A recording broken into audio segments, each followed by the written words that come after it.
எப்படி இருக்க ஜெயா? நல்லா இருக்கேன்டி. ஓ மை காட், நீ ரொம்ப அழைச்சு போயிட்டடி. வா. என்னடி திடீர் சர்ப்ரைஸ்? ஒரு ஃபோன் கூட பண்ணாம வந்திருக்க? டிசி வாங்க வந்திருக்கேன். இந்த விஷயத்த போன்ல சொன்னா நல்லா இருக்காதுன்னு தான் நேர்ல வந்திருக்கேன். என்னடி படிப்பை பாதியில நிறுத்த போறியா என்ன? இல்லடி, எங்க பக்கத்து ஊர்லயே படிக்கலான்னு. ஏண்டி இந்த திடீர் முடிவு? அப்பாவுக்கு பயந்து எங்க அம்மா என்ன ஹாஸ்டல்ல படிக்க வச்சாங்க. இப்பதான் அவரு உயிரோட இல்லல்ல. அது மட்டும் இல்லாம அம்மா வீட்டுல தனியா இருப்பாங்க. அதனாலதான் நான் இந்த முடிவை எடுத்திருக்கேன்டி. நாம பிரிஞ்சு போயிடுவோன்னு எப்பவுமே நினைச்சு பார்க்கல.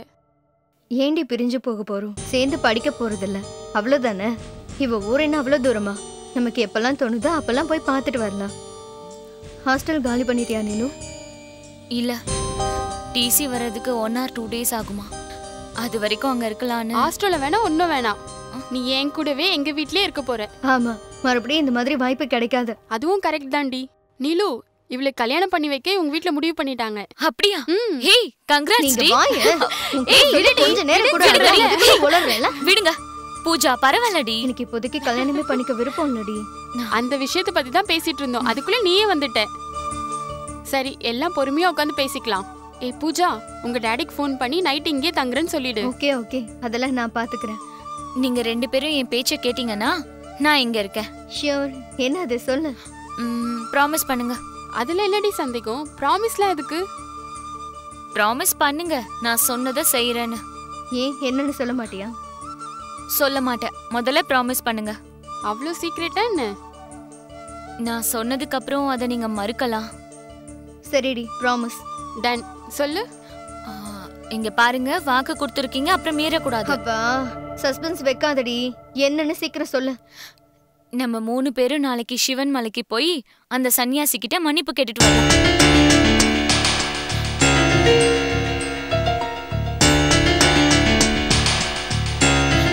ஏண்டி யூஸ்லெஸ்ஸா பேசிட்டு இருக்க? இப்படி சொல்லுவீங்கன்னு தான் நான் முதல்ல சொல்லல. ப்ராமிஸ் பண்ணிருக்கீங்க, அதை மறந்துடாதீங்க. உனக்கு ஏண்டி இவ்வளவு பிடிவாதம்? அன்னைக்கு அந்த சன்னியாசிக்கு கோவத்தை வர வச்சிட்டோம். என் வாழ்க்கையில நினைச்சு பார்க்காத அளவுக்கு திருப்பங்கள் நடந்துச்சு. அப்பா இறந்து போனது, அந்த ரங்கம்மா எங்களை படுத்தின அவமானம். சேச்சா, இந்த மாதிரி நிலைமை எதிரிங்களுக்கு கூட வரக்கூடாது. எங்க சொத்துல 75% அவளே எடுத்துட்டு போயிட்டா.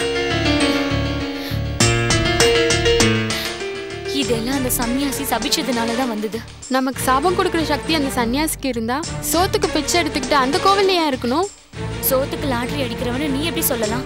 உண்மையிலேயே அவருக்கு பவர் இருக்கலாம். அந்த சன்னியாசிக்கு பவர் இருக்குன்னா நான் நிச்சயம் நம்ப மாட்டேன். சாபம் கொடுக்கறதுக்கு சக்தி இருக்கோ இல்லையோ, அவர் சபிச்சதுக்கு அப்புறம் தான் என் லைஃப்ல ப்ராப்ளம் ஸ்டார்ட் ஆச்சு. அதெல்லாம் ஃப்ளூக்ல நடந்திருக்கலாம்ல, இல்லனா அவருக்கு ஜோசியம் தெரிஞ்சிருக்கலாம். ஆர்கியூமெண்ட் பண்ணாத ஜெயா. நான் போகணும்னு நினைச்சது எனக்காக மட்டும் இல்ல, உங்க 2 பேருக்காகவும் தான். நீங்க எனக்கு ப்ராமிஸ் பண்ணிருக்கீங்க, வரீங்களா இல்லையா? எங்களுக்காகலாம் ஒண்ணு நீ போ தேவையில்லடி. ஆமா, தேவையில்ல. ப்ளீஸ், எனக்காகவாவது வாங்கடி. என்னோட நிம்மதிக்காக வாங்க. எனக்கு ப்ராமிஸ் பண்ணீங்கல, அதுக்காகவாவது வாங்க. ஓகே, உன் டிசி வர்றதுக்கு 1 நாள் 2 நாள் ஆகும்ல, நமக்கும் டைம் பாஸா இருக்கும்டி. ப்ளீஸ் வாடி. சரி, டிஃபன் சாப்பிடலாம் வாங்க.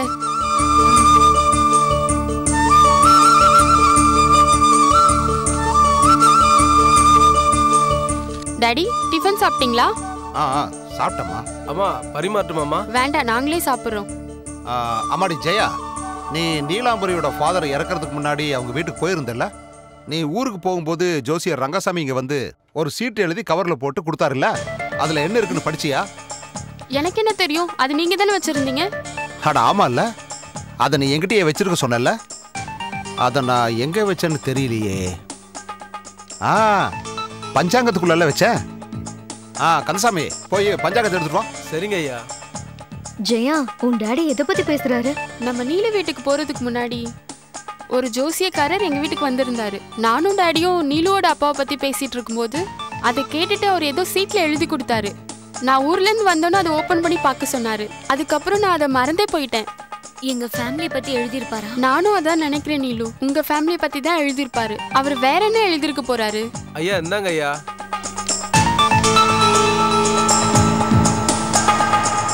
இந்தா நீங்களே படிங்க டாடி. உன்னைத்தான் அவர் பிரிச்சு படிக்க சொன்னாரு. எனக்கு ஏற்கனவே சென்டிமெண்ட் ஜாஸ்தி, நான் பிரிச்சு படிக்க மாட்டேன். இந்தா நீயே படி.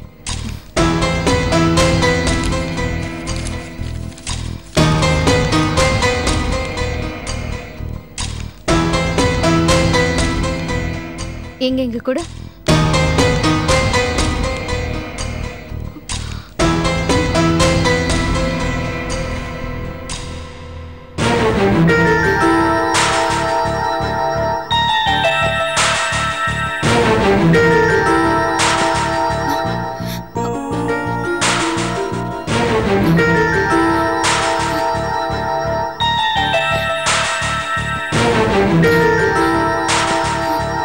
அந்த கடவுள் மேல பழிய போடுறதுக்கு நீங்களும் உங்க வாழ்க்கை போதுமா? மகா யோகிகளுக்கும் சித்தர்களுக்கும் புரியாத சிவன் தத்துவத்தை விமர்சனம் பண்ண உங்களுக்கு யோகிதை கிடையாது. அதுல அப்படி என்னமா எழுதியிருக்கு? கொடு.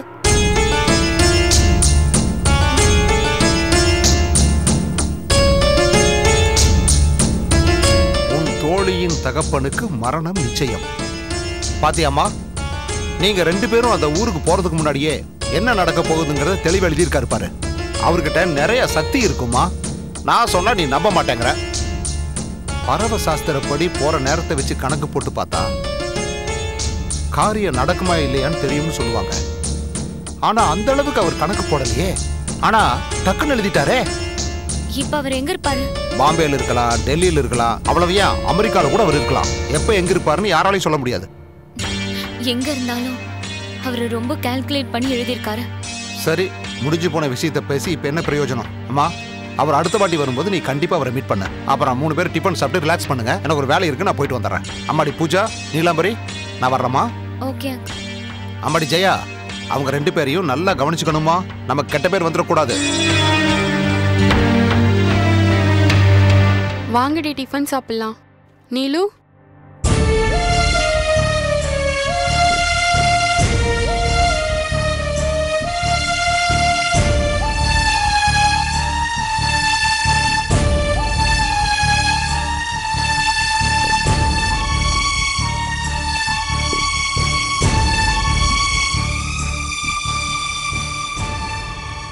சில அதிசய சக்திகள் இருக்கும், அதுவும் சில பேருக்கு தான் இருக்கும்னு இப்பவாவது நம்புறீங்களா?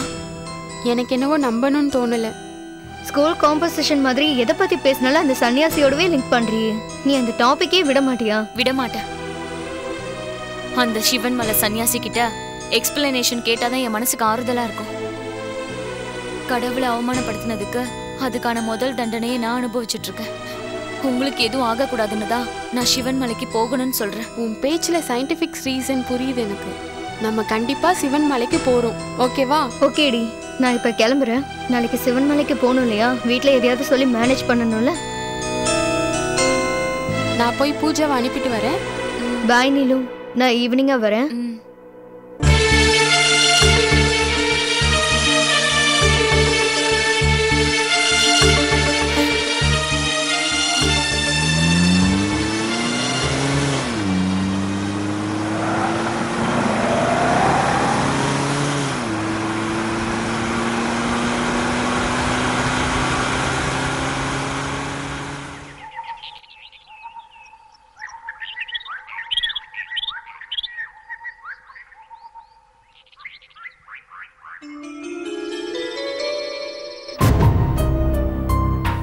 அந்த சன்னியாசி இங்க தானே இருந்தாரு. இப்ப அவரை இங்க காணோம். இதுக்கு முன்னாடிதான் அவர் இங்க இருந்தாரு.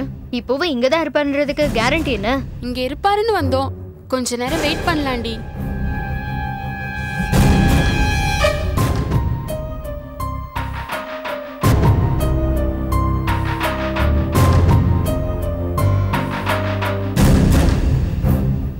யாரோ சன்னியாசி வராங்க, அவங்க கிட்ட கேட்கலாம். வாங்கடி. சாமி, சாமி ஒரு நிமிஷம் நில்லுங்க. சுவாமி, உங்களை போல இருக்கிற சன்னியாசி அவர் இங்கதான் இருந்தாரு. அவர் எங்க இருப்பாரு சொல்லுங்க. எங்க? இங்கயா? இங்கதான் சுவாமி, இந்த கேட்வே மாதிரி இருக்குல்ல, இங்கதான் பார்த்தோம். நீங்க உண்மையாவே அவர் இங்கதான் பாத்தீங்களா? ஆமா சாமி, பார்த்திருக்க முடியாது. என்ன சொல்றீங்க சுவாமி? இந்த சிவன் மலைக்கு இதுதான் கைலாச வழி. இந்த வழியில மகாமுனிவர்கள் மட்டும்தான் வந்து போக முடியும்.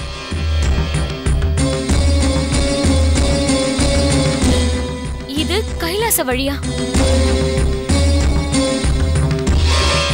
உங்களுக்கு நம்பிக்கை இல்லைன்னா நீங்க போய் பாருங்க, பள்ளத்தாக்கு இருக்கு.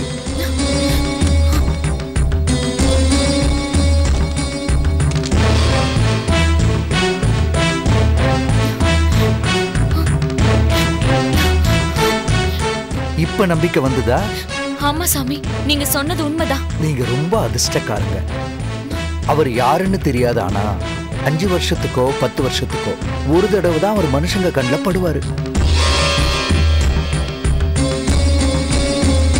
அவரோட அனுகிரகம் கிடைச்ச அதிர்ஷ்டக்காரங்களை 12 வருஷத்துக்கு முன்னாடி பார்த்தேன். மறுபடியும் இப்போ உங்களை பார்க்கறேன்.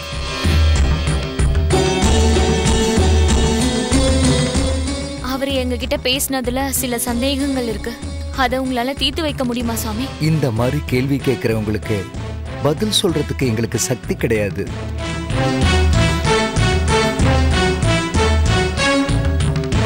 மறுபடியும் நீங்க அவரை பார்த்தீங்கன்னா அவர்கிட்ட தான் நீங்க அதை தெரிஞ்சுக்கணும்.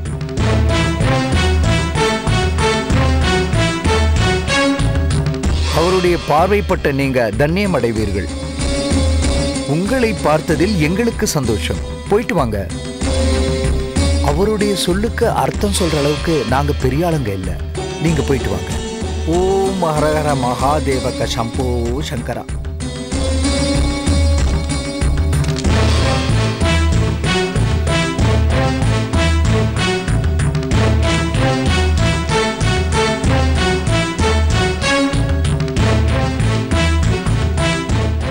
இந்த சிவன் மலைக்கு இதுதான் கைலாச மார்க்கம்.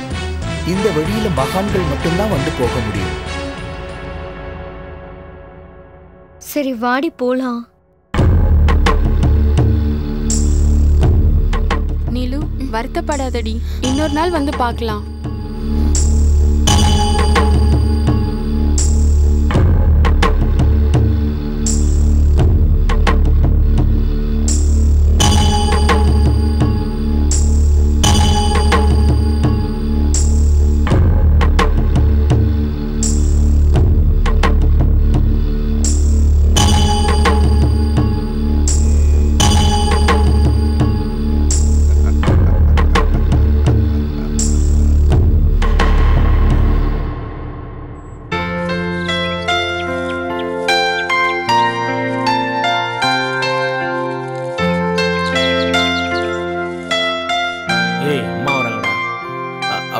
நீ இன்னும் இங்கதான் இருக்கியா?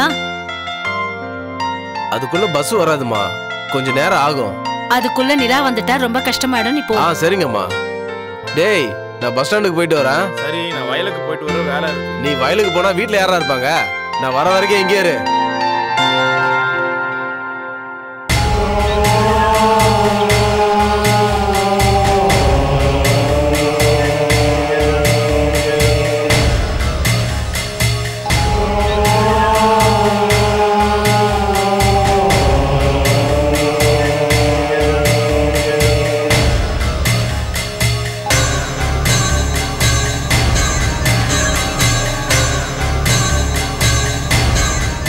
என்னப்பா சங்கர், நல்லா இருக்கியா? சங்கர் என் பேர் இல்ல, என் பேர் கிருஷ்ணா. யமகண்ட வந்துரும், சீக்கிரம் வாங்க.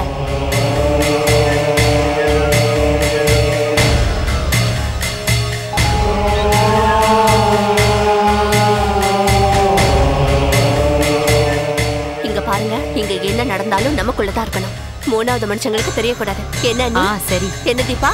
சரிங்கம்மா.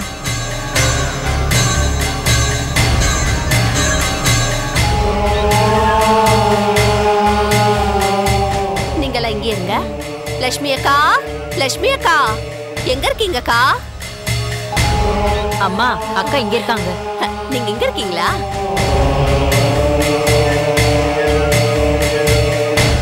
நீங்க போய் ஆக வேண்டிய வேலையை பாருங்க. நான் அக்கா கிட்ட பேசிட்டு கூட்டிட்டு வரேன். சரி.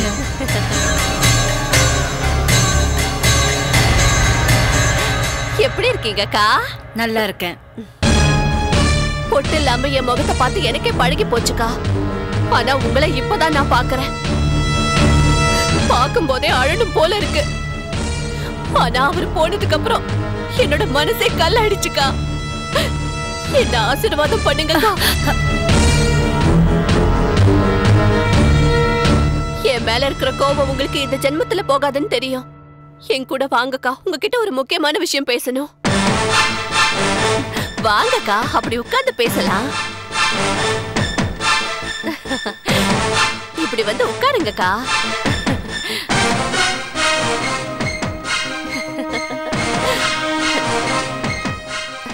இதை எப்படி ஆரம்பிக்கிறதுன்னு தெரியலக்கா.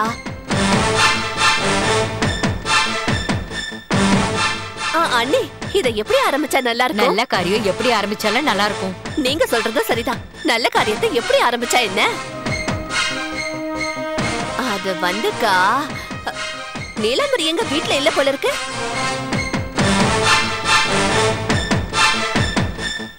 பொண்ணோட கல்யாணத்தை பார்க்காமலே அவர் நம்மள விட்டு போயிட்டாரு. இறந்தவங்க வீட்ல ஒரு வருஷத்துக்குள்ள கல்யாணம் நடந்தா இறந்தவங்களுக்கு புண்ணியம் சேரும்னு சொல்லுவாங்க. கேள்விப்பட்டிருக்கீங்கல்ல? ஏன் அந்த புண்ணியத்திலையும் பங்கு கேட்கலான்னு வந்திருக்கே என்ன? எவ்வளோ தெளிவா இருக்கீங்கக்கா. எப்பவுமே அவர் உங்க திறமைய பத்தி தான் என்கிட்ட சொல்லிட்டு இருப்பாரு. அவளோட திறமை உனக்கு இருந்தாலும் உன் அழகு அவளுக்கு இருந்திருந்தாலும் இந்த மாதிரி எனக்கு 2 வீட்டுக்கு போயிட்டு வர கஷ்டம் இருந்திருக்காதுன்னு சொல்லுவாரு. அக்கா, அவருக்கு உங்க மேலதாக்கா பாசம் அதிகம். எப்ப பார்த்தாலும் அவரு உங்களை பத்தி தான் பேசிட்டு இருப்பாரு. சுத்தி வளைச்சு பேசாம நீ சொல்ல வந்த விஷயத்த 2 வார்த்தையில சொல்லிடு. என் பொண்ணு வர நேரமாச்சு. அது ஒண்ணும் இல்லக்கா, என் பையன் சேஷு இருக்கான்ல, அதான் என் புருஷனோட பையன். அவ ரொம்ப அழகானவனும் புத்திசாலியும் கூட. உன் வீட்டுல நல்ல காரியம் நடந்தாலும் சரி, கெட்ட காரியம் நடந்தாலும் சரி, அது எனக்கு தேவையில்லாத விஷயம். இனிமே இந்த வீட்டுல மஞ்சள் குங்குமத்தை எடுத்துட்டு எப்பவும் வராத.